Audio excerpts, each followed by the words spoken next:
नमस्कार साथियों, एग्जामपोर्ट 22 के चैनल पर हृदय की अनंत गहराइयों से आप सभी का स्वागत है।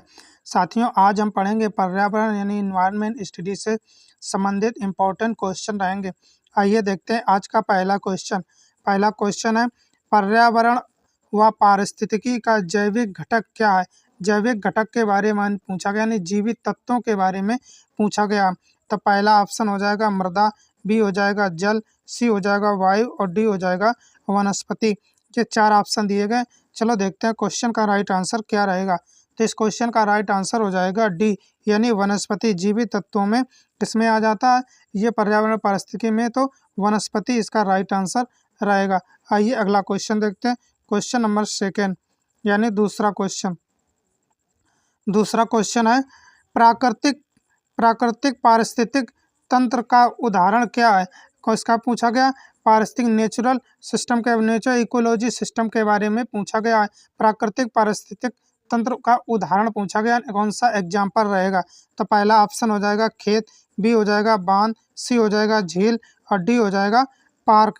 देखते हैं कौन सा बेस्ट एग्जाम्पल रहेगा इस क्वेश्चन के लिए। तो इस क्वेश्चन का राइट आंसर हो जाएगा सी। क्या हो जाएगा सी, यानी झील, लेक जिन्हें अंग्रेजी में कहा जाता है। तो राइट आंसर हो जाएगा झील।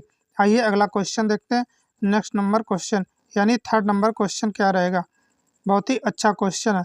क्वेश्चन नंबर थर्ड है, शाकाहारी प्राणी क्या कहलाते हैं। क्या पूछा गया, जो शाकाहारी प्राणी होते हैं जो मांस का भक्षण नहीं करते हैं उन्हें क्या कहते हैं। तो पहले उस ऑप्शन हो जाएगा उत्पादक, बी हो जाएगा प्राथमिक उपभोक्ता, सी हो जाएगा द्वितीयक उपभोक्ता और डी हो जाएगा तृतीयक उपभोक्ता। उत्पादक जिन्हें प्रोड्यूसर कहा जाता है, जो उत्पन्न करते हैं। चलो देखते हैं, मगर शाकाहारी के बारे में पूछा गया तो देखते हैं क्वेश्चन का राइट आंसर हो जाएगा ए। क्या उन्हें कहा जाए किस में रखा गया, तो प्राथमिक उपभोक्ता में रखा गया है। शाकाहारी प्राणियों को किस में रखा गया, तो याद रखेंगे आप लोग, किस में, प्राथमिक उपभोक्ता में रखा गया है। आइए नेक्स्ट क्वेश्चन देखते हैं। आज का अगला क्वेश्चन क्या रहेगा। क्वेश्चन नंबर फोर्थ, ये भी अच्छा क्वेश्चन है, पारिस्थितिक तंत्र में ऊर्जा का प्रमुख स्रोत क्या है। ऊर्जा का स्रोत यानी रिसोर्सेज जो है वो प्रमुख स्रोत क्या है पारिस्थितिकी तंत्र में। पहला ऑप्शन हो जाएगा भूताप, बी हो जाएगा सूर्य, सी हो जाएगा ग्रीन हाउस गैसें और डी हो जाएगा चंद्रमा। चलो देखते हैं क्वेश्चन का राइट आंसर क्या रहेगा। तो इस क्वेश्चन का राइट आंसर हो जाएगा सूर्य, यानी सन जो है प्रकाश संश्लेषण की क्रिया के द्वारा पौधों को क्या करता है, ऊर्जा प्रदान करता है। तो पारिस्थितिकी तंत्र में जो ऊर्जा का प्रमुख स्रोत है उसे सूर्य है। आइए अगला क्वेश्चन देखते हैं क्या रहेगा। क्वेश्चन नंबर 5, नेक्स्ट क्वेश्चन है, भारत की संकटाग्रस्त पादप जाति में कौन सम्मिलित है। क्या पूछा गया, पादप जाति यानी पेड़ के बारे में पूछा गया, पेड़ पौधों के बारे में पूछा गया, कौन सी पेड़ की जाति है जो संकटाग्रस्त में रखी गई है भारत में। पहला ऑप्शन हो जाएगा आम, बी हो जाएगा शीशम, सी हो जाएगा सागौन और डी हो जाएगा चंदन। चलो देखते हैं क्या रहेगा। इसलिए इसको रखा गया क्योंकि इसकी लकड़ी की आवश्यकता और लकड़ी तथा तेल की आवश्यकता अधिक हो गई है और इसके उत्पादन कम हो गए, इसलिए इसे संकटाग्रस्त में रखा गया। तो राइट आंसर हो जाएगा डी। क्या हो जाएगा, चंदन को पादप संकटाग्रस्त में रखा गया है। आइए नेक्स्ट क्वेश्चन नंबर 6, ये बहुत अच्छा क्वेश्चन है, कई बार एग्जामों में पूछा गया है। क्वेश्चन नंबर 6 है, काजीरंगा नेशनल पार्क कहाँ स्थित है। काजीरंगा नेशनल पार्क जो बहुत बार एग्जामों में पूछा गया। पहला ऑप्शन हो जाएगा उत्तराखंड, बी हो जाएगा असम, इसके बाद सी हो जाएगा अरुणाचल प्रदेश और डी हो जाएगा नागालैंड। चलो देखते हैं क्वेश्चन का राइट आंसर रहेगा असम। कहाँ पर है, जो काजीरंगा नेशनल पार्क है वो असम में स्थित और किसके लिए फेमस है, ये विश्व धरोहर में भी शामिल किया गया है और ये एक सींग वाले गेंडे के लिए बहुत ज़्यादा प्रसिद्ध है। आइए नेक्स्ट क्वेश्चन देखते हैं। अगला क्वेश्चन क्या रहेगा, ये कार्बन डाई से संबंधित है। अच्छा क्वेश्चन है, कार्बन डाइऑक्साइड के उत्सर्जन का प्रमुख स्रोत क्या है। जो सबसे ज़्यादा कार्बन डाइऑक्साइड को क्या करता है, उत्पन्न करता है, उत्सर्जित करता है, उसका प्रमुख स्रोत क्या है, मेन रिसोर्सेस क्या है। तो पहला ऑप्शन हो जाएगा जीवाश्म ईंधन दहन, बी हो जाएगा प्राणियों का श्वसन, सी हो जाएगा ज्वालामुखी क्रिया, इसके बाद डी हो जाएगा दलदली भूमियाँ, जहाँ पर दलदल ज़्यादा वहाँ से होता है। चलो देखते हैं क्या क्वेश्चन का राइट आंसर रहेगा। तो इस क्वेश्चन का राइट आंसर हो जाएगा जीवाश्म ईंधन दहन। अगर कोई लकड़ी कोयला जलाते हैं, दहन होता है, तो उसमें बहुत ज़्यादा कार्बन का उत्सर्जन होता है और कार्बन का अधिक उत्सर्जन के कारण जो वायुमंडल जो पृथ्वी का तापमान है वो बढ़ता जाता है, उसका टेम्परेचर बढ़ने शुरू हो जाता है। आइए अगला क्वेश्चन देखते हैं। क्वेश्चन नंबर 8 क्या रहेगा? 8 नंबर क्वेश्चन है, वनों को नष्ट करने डिफॉरेस्टेशन का कुप्रभाव क्या पड़ता है? अगर हम वनों को नष्ट करने लगे, काटने लगे, तो क्या प्रभाव पड़ेगा? ये पूछा गया हमारे इन्वायरमेंट में, पर्यावरण पर। पहला ऑप्शन हो जाएगा मृदा अपरदन पे, बी हो जाएगा खरपतवार नियंत्रण पर, सी हो जाएगा सूर्य के प्रकाश पर, डी हो जाएगा चरागाहों की वृद्धि पर। चलो देखते हैं क्वेश्चन का राइट आंसर क्या रहेगा। बहुत ही अच्छा क्वेश्चन है, तो इस क्वेश्चन का राइट आंसर हो जाएगा ए। क्या हो जाएगा? मृदा अपरदन पर। क्या हो जाएगा? अगर हम वनों को काटने लगेंगे, वर्षा कम हो जाएगी एक तो, और मृदा अपरदन मिट्टी जो है उसका कटाव वो क्या हो जाएगा? बेकार हो जाएगा। उसका उर्वरता शक्ति जो है वो कम हो जाएगा, जिससे कृषि पर बहुत ज़्यादा कुप्रभाव पड़ेगा। आइए अगला क्वेश्चन देखते हैं क्या रहेगा। नाइट्रस ऑक्साइड से संबंधित क्वेश्चन है।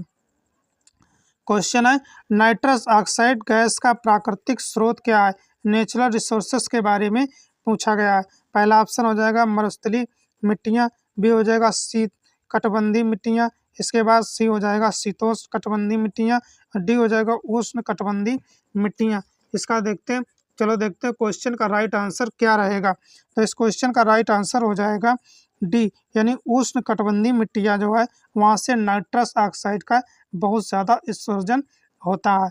आइए अगला क्वेश्चन देखते हैं। क्वेश्चन नंबर 10, सभी इम्पोर्टेंट क्वेश्चन लेकर के ही आया हूँ जो किसी न किसी एग्जाम में जरूर पूछे गए। तो हो जाएगा, सूखा यानी ड्रॉट को नियंत्रित करने में वन कैसे सहायक होते हैं? सूखा को कैसे नियंत्रित करते हैं? पेड़ वन जो है उनकी कैसे सहायता करते हैं? सूखा को नियंत्रित करने के लिए क्या मदद करते हैं? हमारी वन जो है हमारी क्या मदद करते हैं? सूखा को समाप्त करना कैसे करते हैं? तो पहला ऑप्शन हो जाएगा मृदा अपरदन को रोकते हैं, बी हो जाएगा वनों से वर्षा होती है, सी हो जाएगा वनों में अनेक जलीय पौधे मिलते हैं, डी हो जाएगा वन जल आवरण की भांति कार्य करते हैं। चलो देखते हैं क्वेश्चन का राइट आंसर क्या रहेगा। तो इस क्वेश्चन का राइट आंसर हो जाएगा बी। क्या हो जाएगा? वनों से वर्षा होती है। अगर अधिक पेड़ पौधे होंगे तो इस क्या हो जाएगी? वर्षा होगी। जब वर्षा होगी तो सूखा पर नियंत्रण किया जा सकता है। आइए अगला क्वेश्चन देखते हैं। आज का नेक्स्ट क्वेश्चन 11 नंबर।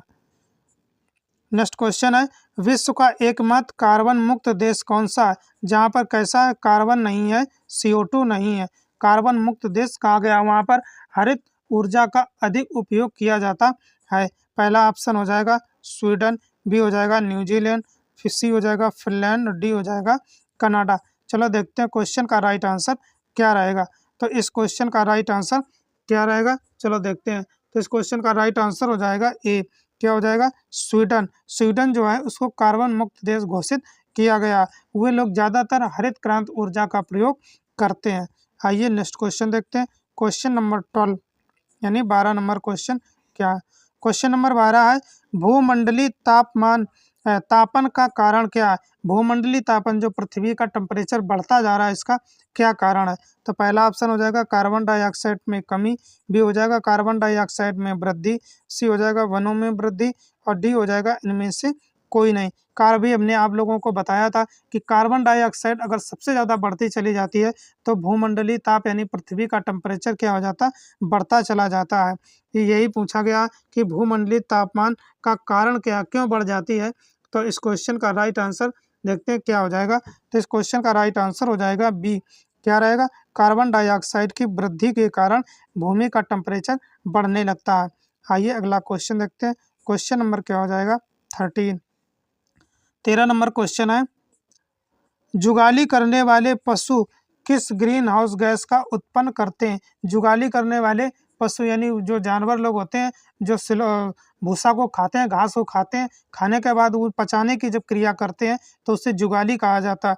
और जुगाली करते समय किस ग्रीन हाउस गैस का उत्पन्न होते हैं? जुगाली करने से किस गैस का उत्सर्जन होता है, ये पूछा गया, उत्पन्न होती है। तो पहला ऑप्शन हो जाएगा कार्बन डाइऑक्साइड, बी हो जाएगा जलवाष्प, सी हो जाएगा मीथेन यानी CH4, और डी हो जाएगा नाइट्रस ऑक्साइड। चलो देखते हैं क्वेश्चन का राइट आंसर क्या रहेगा। अच्छा क्वेश्चन है, ये कई बार एग्जामों में पूछा गया है। तो 13 नंबर का क्वेश्चन का राइट आंसर हो जाएगा सी, यानी मीथेन। मीथेन जो है एक तरीके से ग्रीन हाउस गैसेस भी है। कौन सी गैस है? ये एक तरीके से ग्रीन हाउस गैस भी है, जो जुगाली करने वाले जानवरों से या दलदली भूमि से जो सड़ गल जाता है वहां से भी ये निकलती है, उत्पन्न होती है। आइए अगला क्वेश्चन देखते हैं क्या रहेगा।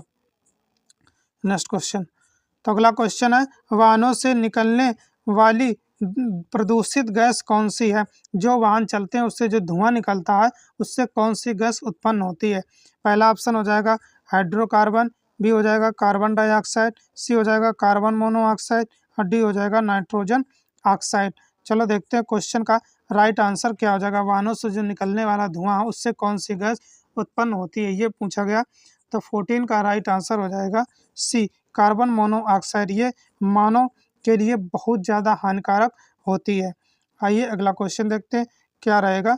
नेक्स्ट क्वेश्चन 15 नंबर क्वेश्चन है। 15 नंबर क्वेश्चन है वायु प्रदूषण को कम किया जा सकता है। वायु प्रदूषण यानी एयर पोल्यूशन को किस तरीके से कम कर सकते हैं, ये पूछा गया। तो पहला ऑप्शन हो जाएगा सूर्य प्रकाश द्वारा, बी हो जाएगा वृक्षों द्वारा, सी हो जाएगा ध्वनि विस्तारक यंत्रों पर रोक लगाकर, इसके बाद डी हो जाएगा इनमें से कोई नहीं। तो 15 नंबर यानी 15 नंबर का क्वेश्चन का राइट आंसर देखते हैं क्या रहेगा। अगर ध्वनि प्रदूषण को करना है तो वृक्षों द्वारा ज़्यादा से ज़्यादा अब वृक्ष लगाएंगे तो ध्वनि प्रदूषण को कम किया जा सकता है। आइए अगला क्वेश्चन देखते हैं। क्वेश्चन नंबर 16 नंबर क्वेश्चन क्या है। 16 नंबर क्वेश्चन है उत्तराखंड में मनाया जाने वाला हरेला पर्व किससे संबंधित है? उत्तराखंड में जो एक पर्व मनाया जाता है कौन सा, हरेला, वो किससे संबंधित है, किससे रिलेशन रखता है, ये पूछा गया। तो पहला ऑप्शन हो जाएगा जल संरक्षण से, बी हो जाएगा पौधारोपण से यानी वृक्षों को लगाने से, इसके बाद सी हो जाएगा ओजोन संरक्षण से और डी हो जाएगा इनमें से कोई नहीं। तो हरेला पर्व जो है इससे क्वेश्चन बन जाता है हरेला पर्व कहाँ मनाया जाता है, उत्तराखंड में मनाया जाता है। और किससे संबंधित है क्वेश्चन इस पर बना है। तो इस क्वेश्चन का राइट आंसर चलो देखते हैं क्वेश्चन का राइट आंसर क्या रहेगा। तो इस क्वेश्चन का राइट आंसर हो जाएगा बी यानी वृक्षारोपण से। वृक्ष को लगाएंगे तो पर्यावरण का संरक्षण होगा, पर्यावरण की रक्षा होगी, जिससे हम क्या होता है वर्षा होगी अधिक तो सूखा को कंट्रोल किया जा सकता है और फसलें भी अच्छी होंगी। चलो देखते हैं, ये याद रखना अच्छा क्वेश्चन है हरेला से। आइए अगला क्वेश्चन देखते हैं। Question number 17। क्वेश्चन नंबर 17 यानी 17 नंबर क्वेश्चन है किस देश में सर्वाधिक अम्लीय वर्षा होती है? अम्लीय वर्षा के बारे में पूछा गया है। तो पहला ऑप्शन हो जाएगा जापान, बी हो जाएगा चीन, सी हो जाएगा नॉर्वे और डी हो जाएगा संयुक्त राज्य अमेरिका यानी USA, United state of America कहा जाता है, संयुक्त राज्य अमेरिका। चलो देखते हैं क्वेश्चन का राइट आंसर क्या हो जाएगा। तो इस क्वेश्चन का राइट आंसर हो जाएगा सबसे ज़्यादा अम्लीय वर्षा होती है तो नॉर्वे में होती है। अम्लीय वर्षा क्यों होती है, किस गैस की अधिकता के कारण अम्लीय वर्षा, कौन कौन गैसें मिल जाती हैं जो हो जाती हैं? तो याद रखेंगे सल्फर और नाइट्रोजन ऑक्साइड। याद रखेंगे सल्फर और नाइट्रोजन ऑक्साइड की अधिकता के कारण जब ये गैसें मिलती हैं आपस में तो अम्लीय वर्षा होना शुरू हो जाती है।